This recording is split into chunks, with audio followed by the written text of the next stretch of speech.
We need to talk about the design of these, though, because I am slightly concerned. They're extraordinarily dangerous. For a room that's filled with alcohol, it's basically yes, that's correct. Congratulations. Thank you very much. Thank you. How are you feeling about it? I'm incredibly relieved. Yeah, relieved that it's done. I can't believe we're talking while Ed's on stage. You know what happened? It's funny, we're doing the red carpet. Now I'm walking along, just minding my own business, and then all like a swarm of bees came past me. I'm looking, I'm thinking, who's that, who's that? And it's the redhead. See, it attracts an enormous amount of attention for a little man. The ginger ninja, as they call him. Is that what they call him? Well, that's what James Blunt called him, yeah. The ginger ninja. That's apparently it. I trust you. Now, we saw a beautiful little photograph of you as an 8-year-old singing at a Christmas function, which we're told is the start of this extraordinary career. And I wonder what that child would think about these 40 years of career. It's been such an extraordinary one, and it's gone into so many different places that you could never possibly imagine as a little girl growing up in suburban Melbourne. Look, definitely, I mean, it's like careful what you wish for a little bit, because I'd always known that my journey was going to be a really interesting one. I wasn't really quite sure of the destination, really. I just knew that I was going to have a very interesting time.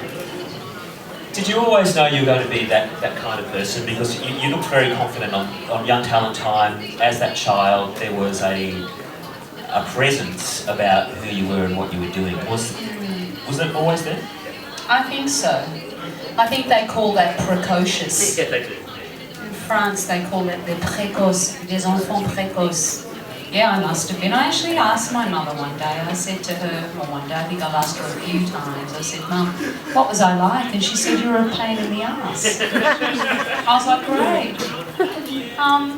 She just said, you just knew what you wanted. You were just one of those kids that wasn't demanding. I was happy, I ate, I slept, loved my food, but my music was my life. That was the way that I expressed myself. It's where I found solace, peace, friends, I learned so many things through that art.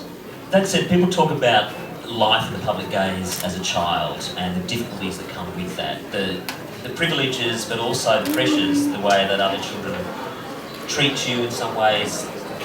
That Young Talent Time was huge in Australia. I mean, some people here would remember it, but it was massive. And so what was it like? Young Talent Time was an incredibly humble show, and it was run by a bunch of people that were probably, well, they were thinkers. So, but everything was very traditional, and it was really organic.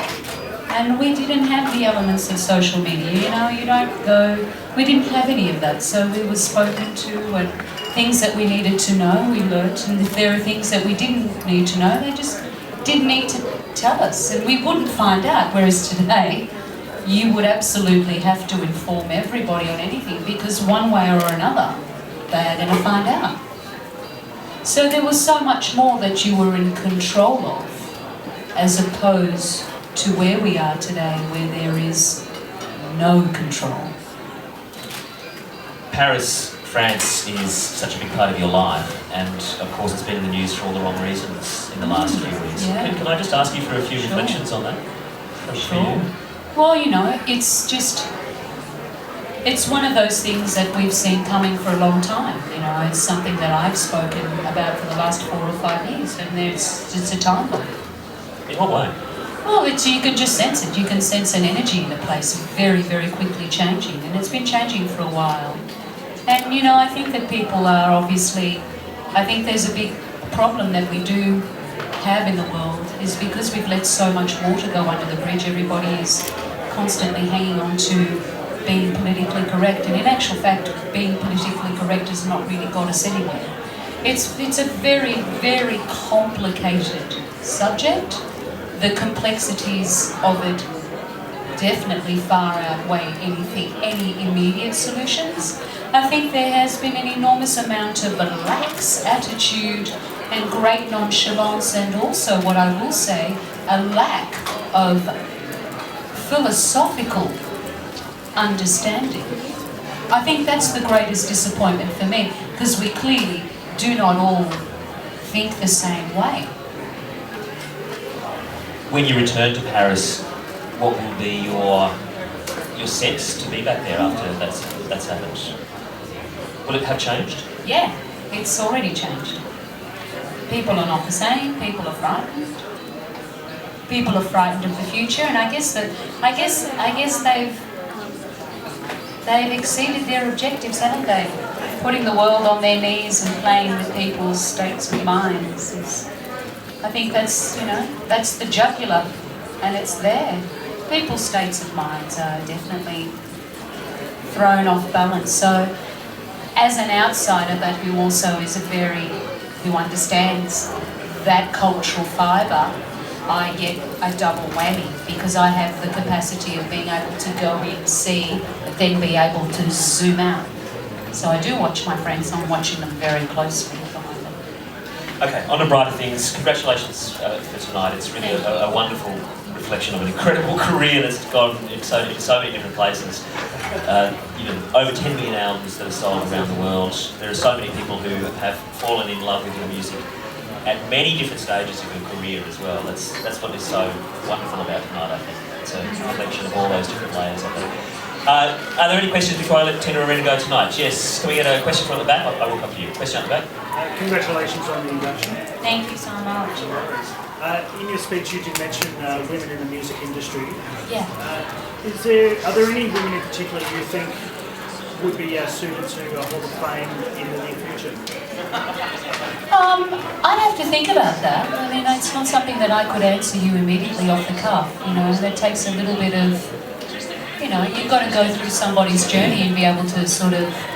There is certainly an enormous amount of contenders, and there's some great females in this country, and they're only getting stronger. So yes, to answer your question, there are going to be a lot more. Touching Touching on that point that you made about women deciding when they're ready to give up, do you think Australian radio is being a bit ageist when it comes to women who have been in the business for a while? Yes, I do believe that radio has been a little bit ageist, yes. I do. Yes. To answer your question, for me it is ultimately what it is about, and it's not I'm not, at the end of the day, my job is not to sit here and to tell radio how to do their job. That's not what I'm doing. I'm trying to make a very valuable point. Who decides in radio that a woman at a certain point in her life no longer becomes viable? Why, when a woman at a certain point in her life is no longer scared to say what she feels, to be able to express that, why shouldn't she be allowed that platform to be able to express what it is that she has to say? Why is it about our age, our looks, whatever it is? There is a big difference between a young lady of 20 years of age and a woman in her 40s who's lived and who has something to say. A woman in her 20s is in the middle of creating that journey. And that's not to say for 1 second that she doesn't have anything interesting to say. The contrary. Women and men of all ages have something interesting to say. But what I have struggled with is the complete ostracisation of a woman at a certain age going, well, no, we don't really find you interesting anymore. Well, what do you mean by that? There's something that you need to be proud of as a woman. You need to be proud of your age. Man or woman, it's something that is just endearing, it's beautiful, there's so much to share, there's so much to learn, and I'm just a very open thinker, I guess, so I don't necessarily share the same point of view. I just want to be able to encourage people to think outside the box. That's all. It's really that simple. All right, and on that wonderfully strong note, ladies and gentlemen, Tina Arena. Thank you very much.